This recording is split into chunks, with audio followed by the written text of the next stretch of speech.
Welcome, everybody. This is a tank lining discussion about a very versatile tank lining and pipe lining called Interline 984. Why is it so good? Why is it so versatile? Because it minimizes risk, maximizes the value for owners, and gives you best life cycle costs. My name is Mike O'Donoghue. I'm from England. I have a PhD in chemistry from Surrey University in synthetic inorganic chemistry. And I've been in the protective coatings industry in Canada for about 35 years and written many, many papers on a variety of topics, some of which will be covered today. And my name is Vijay Dada. I have a master's in chemical engineering from New Jersey Institute of Technology. I have over 50 years of experience in marine and protective coatings, and I have also authored 70 papers, and many of which are related to tank linings. We've got a bit of knowledge going for us here, and there's a fantastic quote on knowledge. Knowledge is a deadly friend when no one sets the rules. Isn't that incredible? That's from the rock band King Crimson from the Epitaph album. So we have to be very careful what we do with our knowledge. Very well said, Mike. So let's talk about the tank linings, why and where we line tanks and pipes. First of all, let's discuss why. There are three main reasons. Number one is the corrosion protection, and that's what we get by using the coating, which acts as a barrier between the steel and the cargo. Second one is the protection of the purity of the product. That's very important, so we don't get any contamination into the clean cargoes. And the last one is the material integrity, because some of the chemicals, such as ethanol, may cause stress corrosion of the cracking of the weld. So we want to make sure that we line the whole tanks. Now, where we line these tanks and the pipes: refineries, chemical plants, tank internals, rail cars, water and wastewater, a lot of oil producing and processing facilities. When it comes to crude oil storage, what we've seen in the past with epoxy linings being the workhorse of their industry, basically, when we had light crude oil, we would have simple Bis-A epoxies and at temperatures up to around 50 centigrade or thereabouts. But as the temperature rises, we go to phenolic epoxies and Novolac epoxies. These can either be thin film or they can be thick film systems. But as the temperature goes even higher, now over 100 centigrade, you'll find that we really have an advent of extremely good compositions of Novolac epoxies, both thin and thick. We're talking about Interline 984, and let's look at the key advantages of Interline 984. This coating has many, many years of successful track record, more than 40 years. So that can really give you very good confidence for the predictability of the long-term performance. It's API 652 compliant when we use it with the matte coat system. It is solvent-free, so very low VOC emission. Single coat, high build system can give you a lot of improvements in productivity. Some of the key features here is a very versatile solvent-free epoxy phenolic lining here. And as a thick film coating, when we incorporate the matte coat laminate system, we can extend its inspection for API 652 to 10 years. It has a resistance to a variety of hydrocarbon resin, even at elevated temperature, up to 194 degrees. It's approved for use with jet fuels to the specification EI 1541. EI stands for Energy Institute, and I'll go a little bit in detail later on that. It is resistant to biofuels, and it is approved by many, many oil and gas companies. And we have a very proven track record in the downstream area, more than 40 years. Great success. Let's have a look at the chemistry of it. Here we have an epoxy phenolic base reacting with a polyamine curing agent. As we've described in other videos, the hydrogens on the curing agent like to react with the oxygens on the oxirane or epoxy group, and we end up with a very good tight cross-linked film. Tell us about that one, BJ. Yeah, very good, Mike. You know, with this coating, we have really formulated very specially because this coating is mostly used on the storage oil tanks and it needs a flexibility too. So we have to pick up a particular stoichiometric ratio between the epoxy and the polyamine curing agent to give us a certain cross-link density, which gives you the chemical resistance, and also it gives us the flexibility. So we talk about very good chemistry, which will be part of a very good specification. And in order to get the predictability that you were talking about earlier, we have to have great work, quality work from a contractor.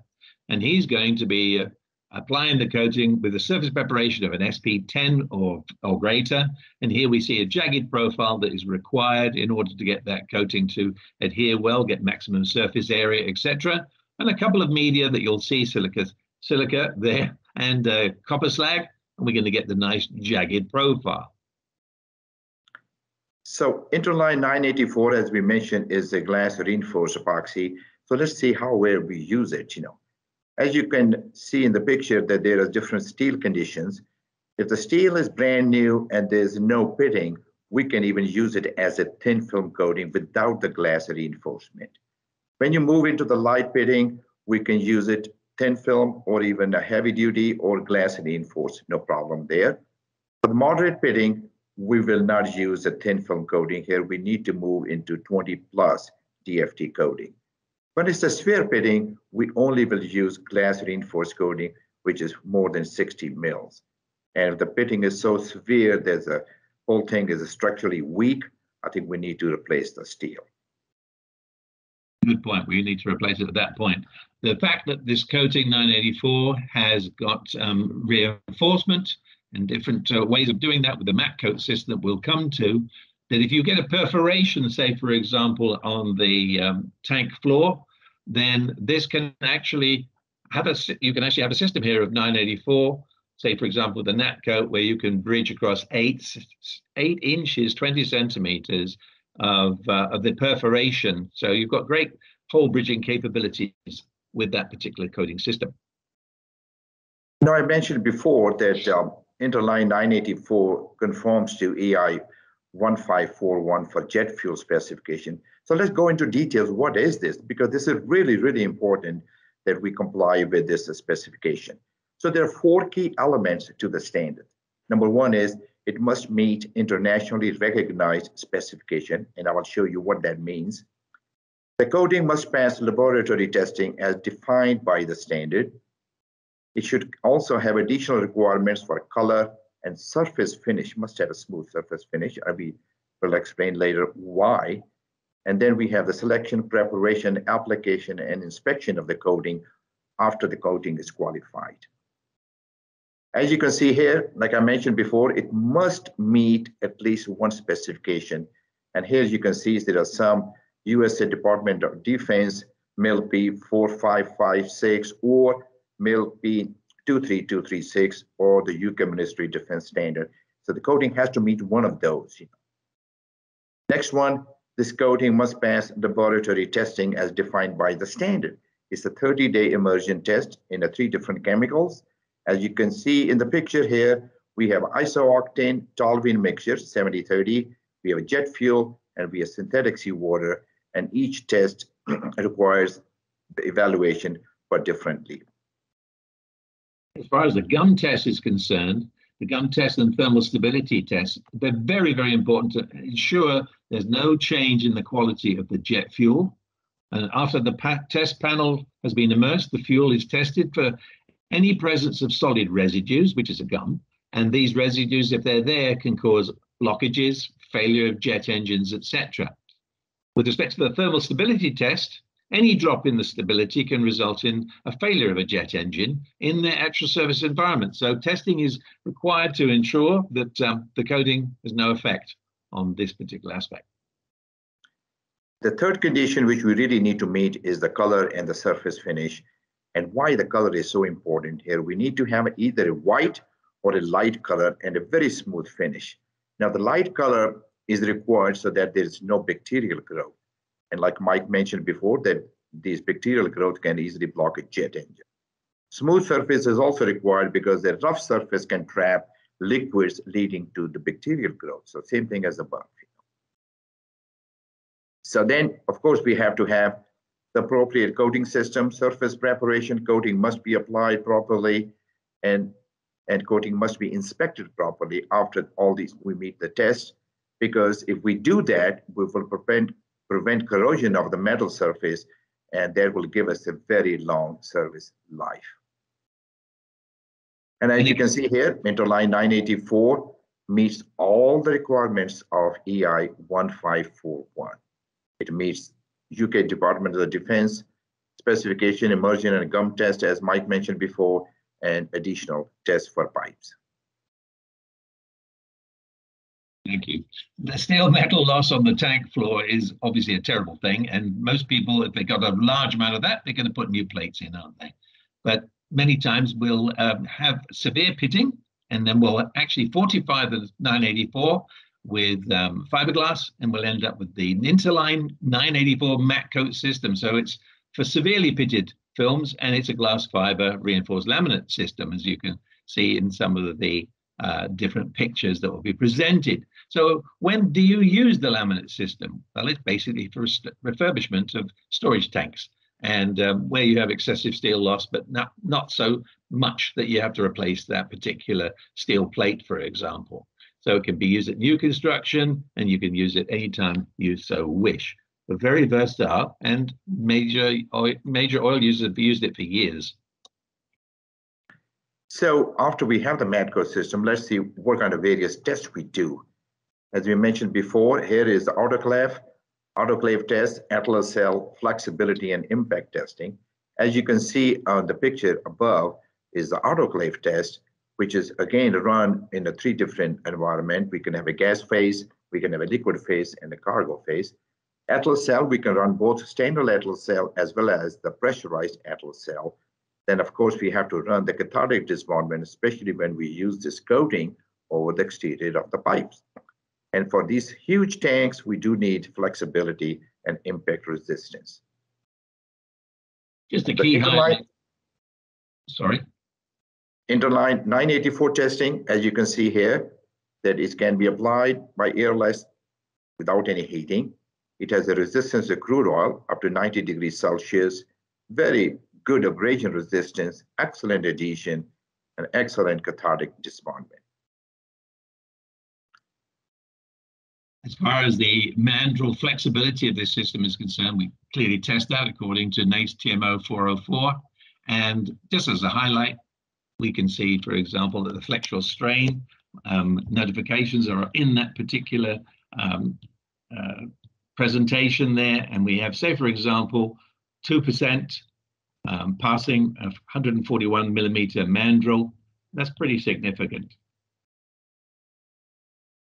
Now we look at the CD, the CSA Z245 2014.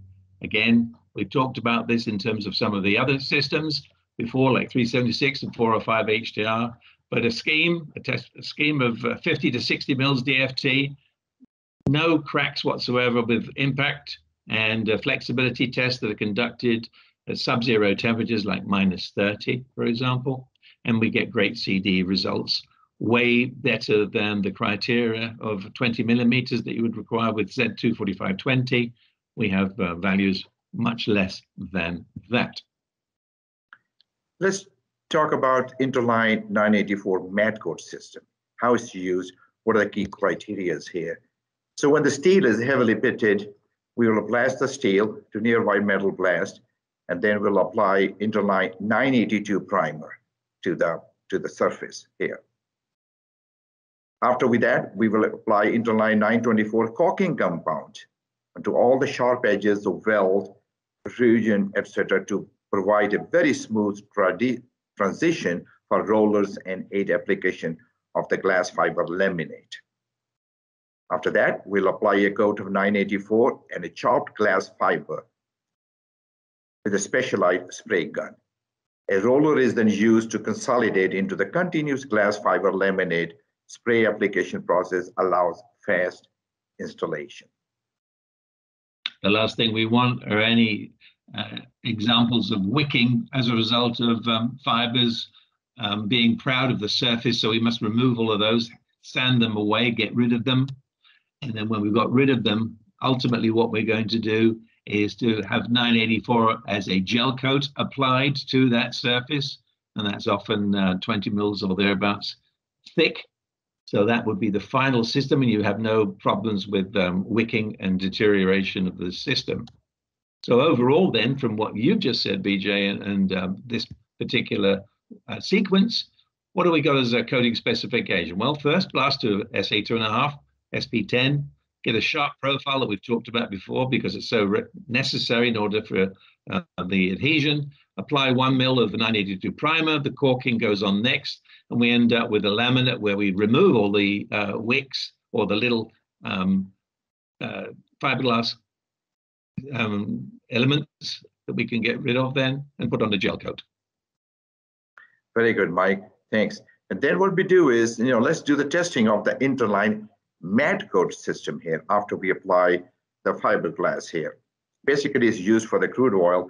So the chemical immersion test, what we do is we run for 12 months in crude oil and water mixture at 194 degrees.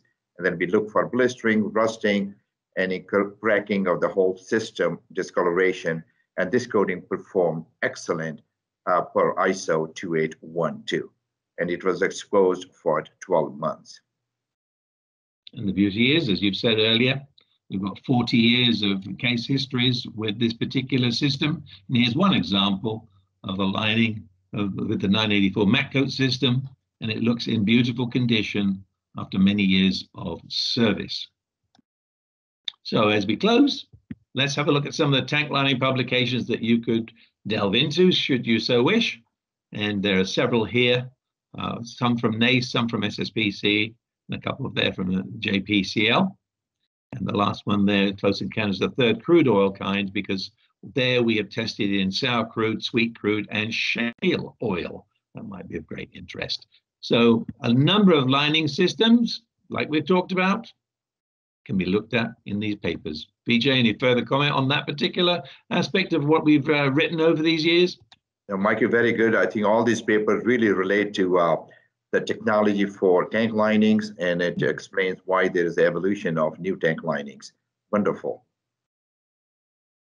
So as we close, we have a lining system of 40 years proven performance. It's hard to beat such success. You can either have a thin film Interline 984, or you can have the laminate system that we talked about and described. And as I mentioned, that this coating fully conformed to EI 1541 for jet fuel. It can be used for high temperature resistance, is solvent free, and we have numerous approvals from various owners and users. Thank you very much for listening. Thank you very much from me, Mike.